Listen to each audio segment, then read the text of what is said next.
Imagine it is March 15th, 2025. You are a 44-year-old civil engineer living in Sao Paulo, Brazil. Your apartment is modest, but comfortable. You have spent 20 years saving in dollars because everyone told you the dollar was safe. Your retirement account holds the equivalent of about 40,000 US dollars, carefully accumulated, carefully protected, or so you believed. Every morning you drink your coffee and check the exchange rate. It is a habit, a ritual, the kind of thing you do not think about until the day you have to. Your salary comes in Brazilian reais, your savings sit in dollars. The gap between those two worlds has always felt like a kind of insurance, a buffer, a wall between you and the chaos that your parents lived through in the 1980s and 1990s, when inflation ate everything and the government changed the currency 3 times in a single decade. You are not your parents. You are smarter. You chose the dollar. But something is shifting. Quietly, slowly, in ways that do not appear on the front page of any newspaper you read, in ways that most financial commentators in New York or London have not yet chosen to explain clearly, something that has happened before, in other countries, in other centuries, something that always begins long before anyone announces it. If you have ever wondered why the US dollar has ruled global trade for 80 years, and whether that dominance could ever end, stay with me. What you're about to hear is not a conspiracy theory, it is not a political opinion, it is a pattern so old and so consistent that once you see it, you cannot unsee it. Empires of money rise, empires of money fall, and the people who survive the transition are always the ones who saw it coming while the comfortable majority was still being told everything was fine.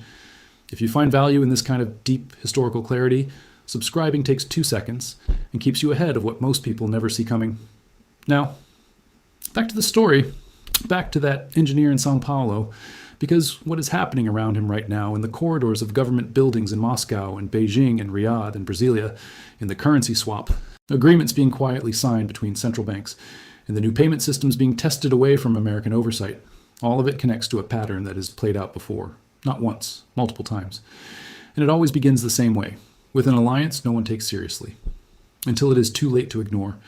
This video is about the economic alliance forming right now that could fundamentally challenge American financial dominance. It is about what that means for ordinary people. It is about what history tells us happens next. And it is about what the people who survived similar transitions in the past actually did differently.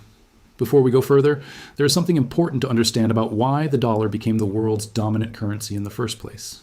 Because the story of how it rose is also the story of how it could fall. The dollar did not become the world's reserve currency by accident.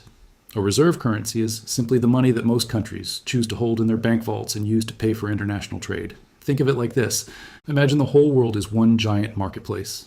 For decades, almost everyone in that marketplace agreed to price their goods in one currency. Not because they had to, but because it was convenient, and because the country behind that currency was powerful enough and stable enough that everyone trusted it. That currency was the US dollar. And the moment that arrangement was locked in was the summer of 1944. At a mountain resort in Bretton Woods, New Hampshire. The Bretton Woods Conference established the dollar as the backbone of international trade. Every other currency would be pegged to the dollar, which means tied to it at a fixed rate. And the dollar itself was tied to gold at $35 per ounce. This created an anchor, a guarantee. The world trusted the dollar because the dollar was backed by something real. The mechanism was elegant. America produced the currency. The world used it. And America, in exchange, had to remain stable and trustworthy. This arrangement gave the United States something economists call the exorbitant privilege. That phrase, exorbitant privilege, was actually coined by a French finance minister named Valéry Giscard d'Estaing in the 1960s. He used it as a criticism. Because exorbitant privilege means the ability to print money, spend it globally, and have the rest of the world absorb the consequences. It means America can run enormous deficits, borrow at low rates, and fund its government by simply issuing dollars that the world is obligated to absorb. It is like owning the casino and also being the only one allowed to print the chips. The other players need your chips to play. You just need a printing press. But here is the uncomfortable truth. Every arrangement built on trust and convenience can be disrupted if a credible alternative emerges. The dollar is not the first currency to hold this position. And the history of reserve currencies is not a story of permanent dominance. It is a story of cycles. This brings us directly to the first major point of this video. And for that, we go back 400 years. In the early 1600s, the Dutch guilder was the dominant currency of global trade. The Netherlands, and specifically the city of Amsterdam, was the financial center of the known world. The Amsterdam Exchange Bank, founded in 1609, was essentially the world's first modern central bank. It held gold and silver deposits from merchants across Europe and issued receipts that traders accepted as payment without ever needing to see the actual metal. This was an extraordinary innovation. trust, formalized and weaponized. The Dutch guilder was so respected that it was used in transactions from the Baltic Sea to the East Indies. But over the course of the 17th and early 18th centuries, the Netherlands began to overextend itself. It fought expensive naval wars against England and France. Its trade surpluses shrank. Its debt grew. And meanwhile, England was industrializing.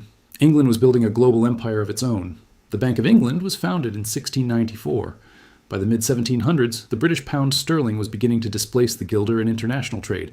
Not overnight, not with a dramatic announcement, but slowly, like water finding a new path through stone. By 1800, the guilder was essentially a regional currency. The pound sterling was the dominant global reserve currency. The Dutch merchants, who had kept their wealth entirely in guilders and Dutch financial instruments, watched their purchasing power erode relative to the rising Anglo-British system. The ones who survived were the ones who recognized the shift early and diversified their holdings across the emerging British financial system. But most ordinary Dutch citizens, the craftsmen, the small traders, the pensioners drawing fixed incomes, they simply found that the world had moved on without them. The lesson from the Dutch guilder collapse is not that the Netherlands was weak. It was incredibly strong.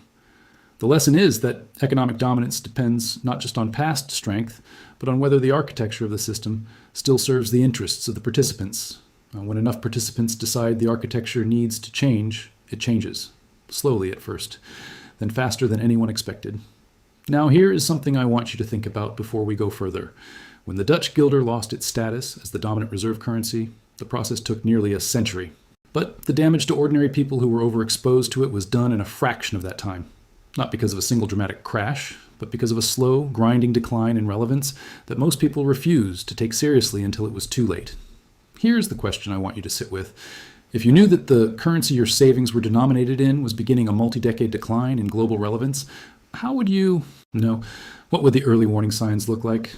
Drop your answer in the comments. Seriously. Because what I am about to show you next is the part of this story that most people never hear, and it changes everything.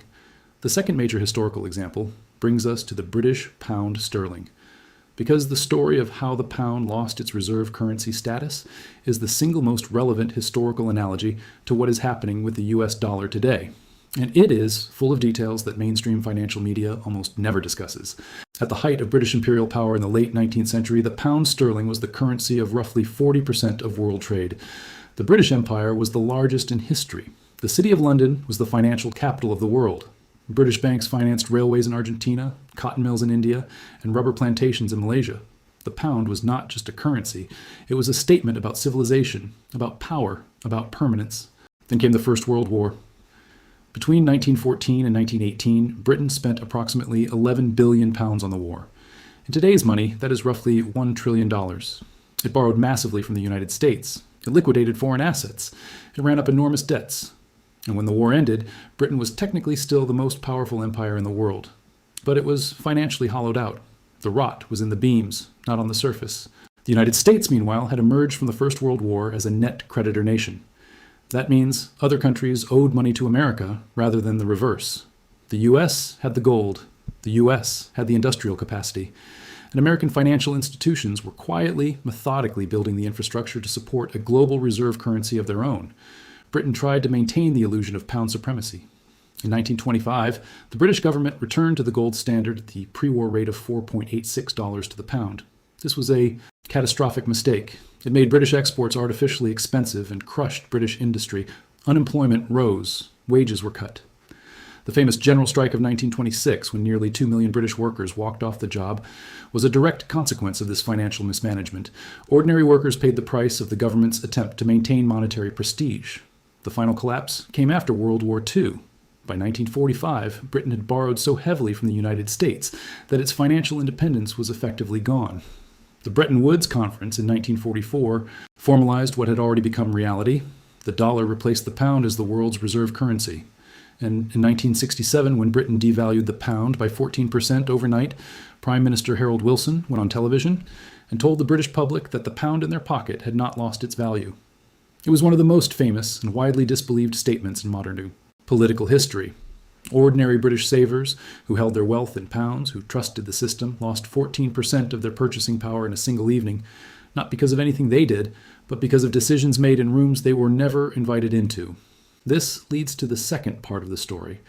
Because in the same way that the guilder gave way to the pound and the pound gave way to the dollar, there is now a concerted, coordinated, well-documented effort underway to build an alternative to the dollar-based international system. And this time, the alliance behind it is larger, more organized, and more economically significant than any challenge the dollar has faced in 80 years. The alliance in question is centered on the BRICS nations. Originally, that acronym stood for Brazil, Russia, India, China, and South Africa. The term was actually coined by an economist named Jim O'Neill at Goldman Sachs in 2001, not as a political grouping, but as an investment thesis. He simply observed that these 5 large emerging economies were growing fast and would matter enormously in the coming decades. What O'Neill did not predict was that the countries themselves would take the idea and run with it, eventually forming an actual political and economic bloc. In August 2023, at the BRICS summit held in Johannesburg, South Africa, something significant happened. The bloc announced the addition of 6 new member countries: Saudi Arabia, Iran, the United Arab Emirates, Ethiopia, Egypt, and Argentina. This was not a minor diplomatic footnote. Combined, the expanded BRICS grouping now accounts for roughly 36% of global GDP when measured in terms of purchasing power parity. Purchasing power parity is Arabia began discussing yuan-denominated oil sales with China for the first time. Brazil and China signed a currency agreement to trade directly in reais and yuan in March 2023, cutting out the dollar entirely. Brazil's total trade with China in the first quarter of 2023 was settled primarily in yuan, not dollars, for the first time in decades. Most people will never know what you now know. Most people will keep trusting systems they do not understand because those systems have worked for their entire lifetimes. If you are still here, you are not most people. Hit subscribe. Because the next section is the part this channel was made for, the part they never put in textbooks, the part where history stops being abstract and starts being deeply, uncomfortably personal.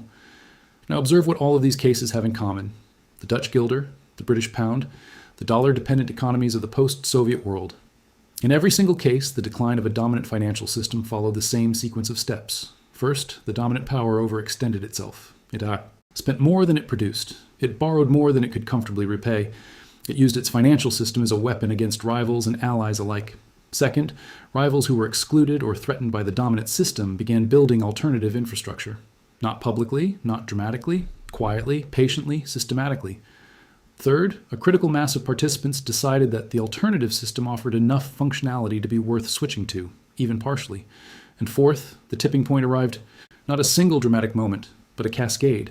A series of small decisions by a series of countries that collectively redrew the map of global finance. The United States has been in stage 1 for longer than most people realize. The U.S. national debt crossed $34 trillion in January 2024. $34 trillion. That number is so large it is almost meaningless without context. So here is the context. In 1970, U.S. national debt was approximately $370 billion. In 1990, it was $3 trillion. In 2000, it was $5.7 trillion. In 2010, it was $13 trillion. In 2020, it was $27 trillion. And in 2024, $34 trillion. This is not a stable trajectory.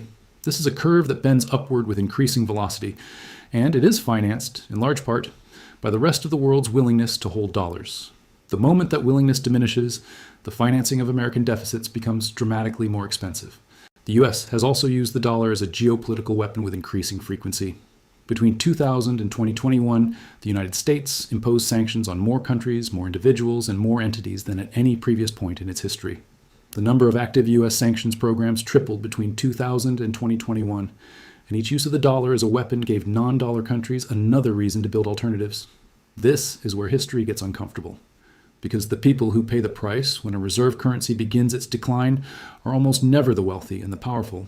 They are the savers, the middle class, the ordinary people who followed the rules, kept their money in the approved places, and trusted that the system would protect them. When the pound sterling was devalued in 1967, working-class British families who held their savings in pounds lost purchasing power instantly. They had no recourse.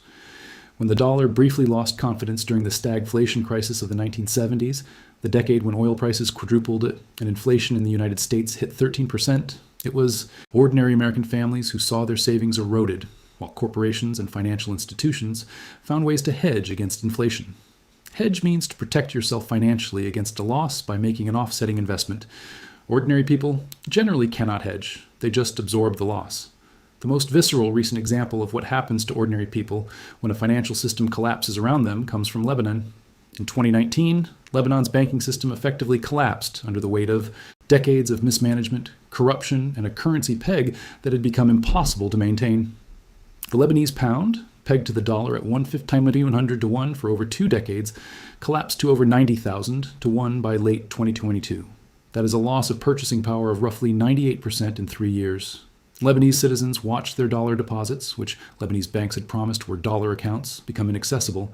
Banks imposed arbitrary withdrawal limits. People who had $100,000 in savings suddenly found they could only withdraw $200 a month in local currency, which was worth less every single week. Doctors, teachers, engineers, small business owners, retirees. An entire middle class was financially wiped out while the politicians who had created the crisis continued to live comfortably. The contrast was precise and documented. Lebanese citizens who had moved physical assets abroad, who owned property in other countries, who held cash outside the Lebanese banking system, who had foreign assets that were genuinely foreign and not just denominated in foreign currency, but actually held outside the jurisdiction of the Lebanese government, those people survived. Everyone else lost nearly everything.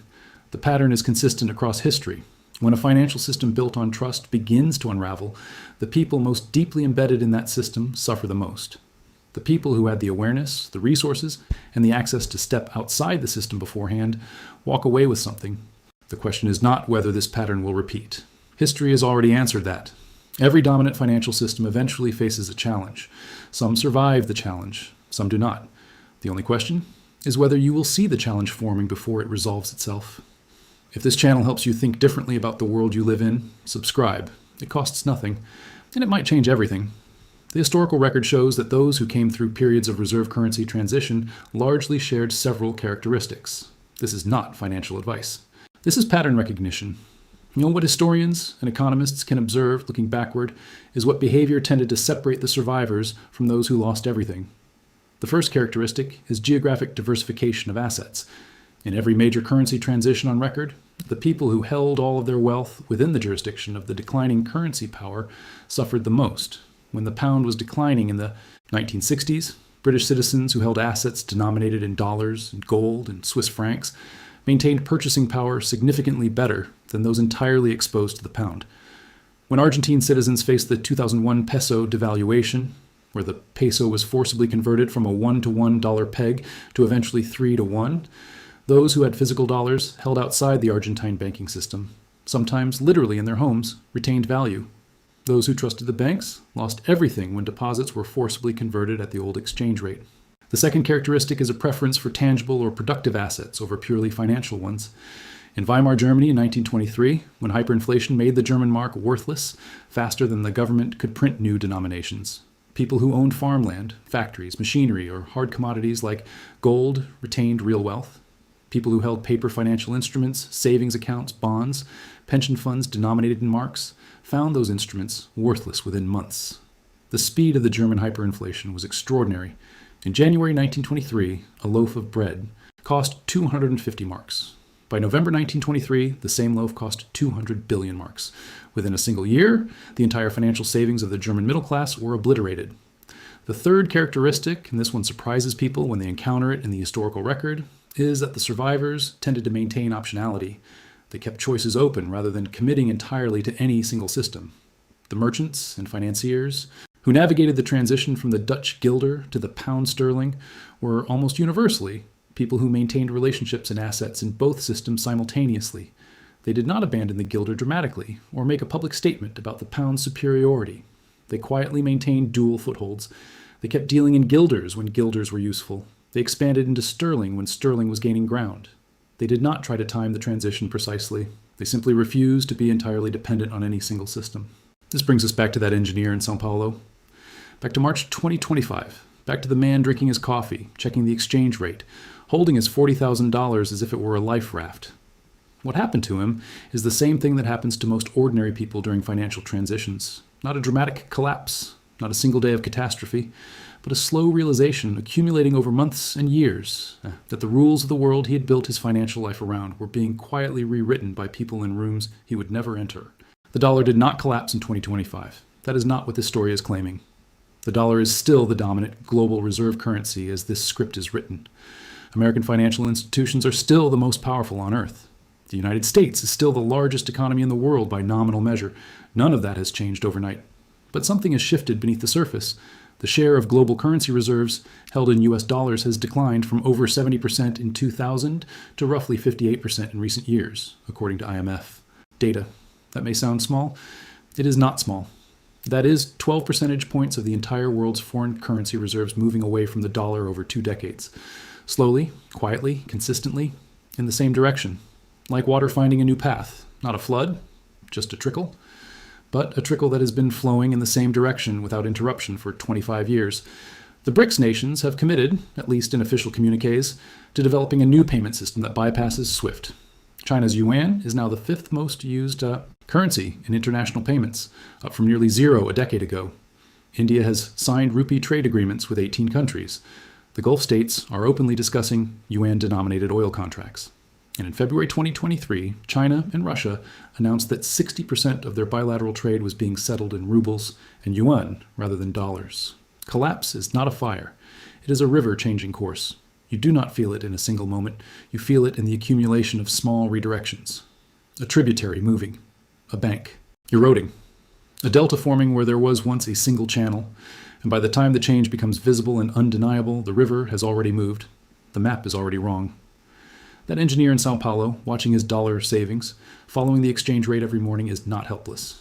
He is not doomed. The lesson of history is not despair. The lesson is awareness. It is pattern recognition. It is the understanding that the world's financial arrangements are not permanent features of reality. They are agreements, and agreements can be renegotiated. The question this video leaves you with is not whether the BRICS alliance will succeed.